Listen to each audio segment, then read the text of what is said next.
Ada penyuluhan terkait dengan narkotika dan lain sebagainya tidak Bang di sini? Sepertinya ada.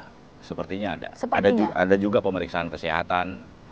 Sejak tahun 2012 Bang, sampai kasus ini terungkap, sebelumnya sempat tidak sih ada pihak-pihak tertentu yang datang ke sini, berkunjung, melihat sebelumnya ini tempat apa sih? Ini menjadi menarik. Sebenarnya keberadaan tempat ini terhadap katakanlah pihak yang seperti Mbak bilang tadi, ini sudah menjadi rahasia umum. Ya makanya saya bilang tadi, kalaupun dianggap itu tidak berizin dan itu kekilapan, ya kita tidak pungkirin itu.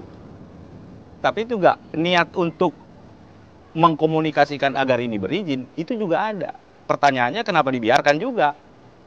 Kalau ini menjadi rahasia umum dan ini tidak benar, ya instansi yang berwenang untuk itu juga harus melakukan teguran harusnya, kenapa dibiarkan.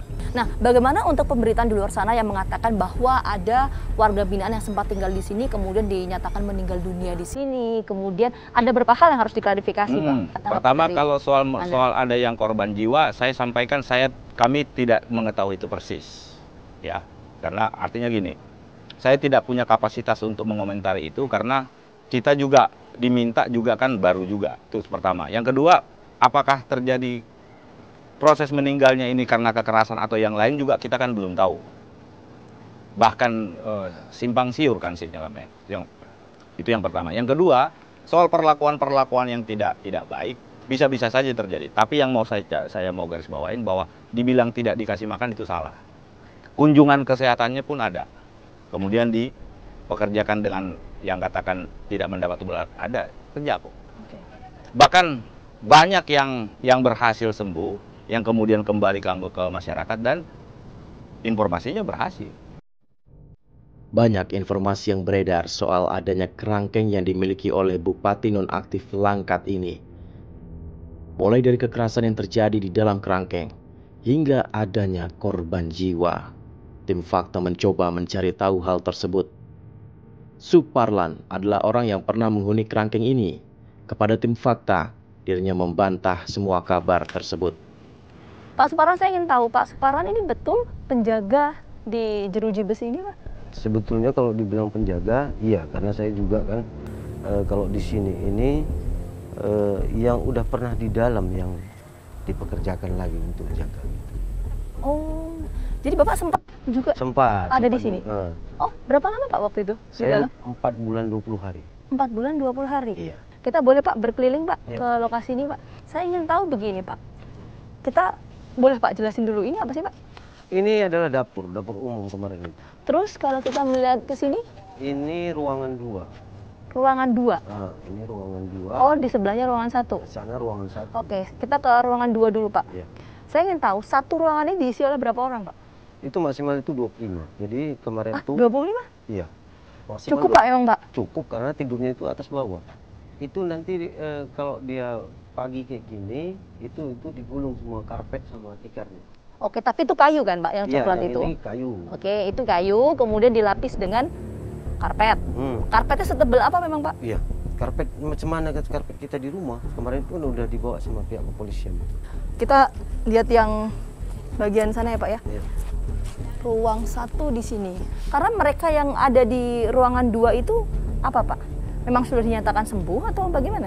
Kok kita tidak dikebut? Kalau kita di sini penilaiannya kan secara manual dan kekeluargaan aja. Jadi ya kita menilai interaksi sama kita itu, mereka itu udah bisa komunikasi dengan bagus, tingkah lakunya pun udah bagus, makanya dari ruang 1 ini kita pindahkan mereka ke ruang 2. Yang menilai itu Bapak sendiri?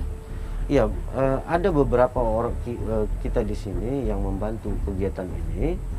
Jadi kita lihat kalau memang rasa dia bisa beradaptasi dengan kita dan bisa kita arahkan, makanya kita pindahkan ke sana. Oke, yang menilai siapa saja Pak, kok boleh tahu Pak? Ya pembinanya semua lah. Sholatnya di mana Pak? Sholat di dalam. Sholat di dalam? Iya. Sholat Jumat juga di sini? Kita sholat Jumat nggak pernah kita laksanakan untuk orang ini, karena kita takut gini. Karena kita takutnya nanti mereka belum terbebas, lari nanti. Oh, jadi hanya sholat biasa saja, Iya, sholat setiap biasa, harinya iya. saja, kecuali sholat Jumat mereka tidak pernah? Iya. Dengan alasan tadi khawatir kalau nanti kabur. Gitu ya? Ada penyuluhan soal narkotika dan lain sebagainya juga nggak sih Pak?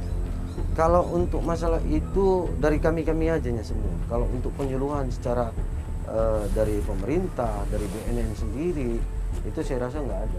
Tapi kalau misalnya keluarga mau berjenguk ke sini, bisa? Iya, itu sangat bisa. Oh bisa, karena tadi saya sempat lihat sih ada tulisan hanya hari Minggu dan hari besar saja yang dibolehkan menjenguk ya Pak ya? Iya, kalau untuk hari biasa kita enggak. Nah hari Minggu itu mulai dari jam 9 sampai jam 4 sore. Pak, terus ini saya ingin konfirmasi juga. Di sini tertuliskan ada surat pernyataan Pak, ini betul Pak? Maksudnya? Ya. Ini surat pernyataan yang menurut informasi dari LPSK disebutkan bahwa surat pernyataan ini dituliskan oleh keluarga dari pihak yang menitipkan anggota keluarganya untuk tinggal di Jeruji Besi ini. Pihak keluarga tidak akan pernah memohon atau meminta untuk mengeluarkan anak saya sebelum 1,5 tahun terkecuali ada instruksi dari pembina. Dan yang kedua disebutkan apabila ada hal-hal yang terjadi terhadap anak saya selama di dalam masa pembinaan seperti sakit atau meninggal dunia, maka kami dari pihak keluarga tidak akan menuntut kepada pihak pembinaan dari segi apapun. Betul ya? Betul. Jadi ini surat pernyataan yang ditulis oleh keluarga sebelum ke sini. Sebelum ke sini. Makanya surat ini itu udah ada dulu baru diantar kemari.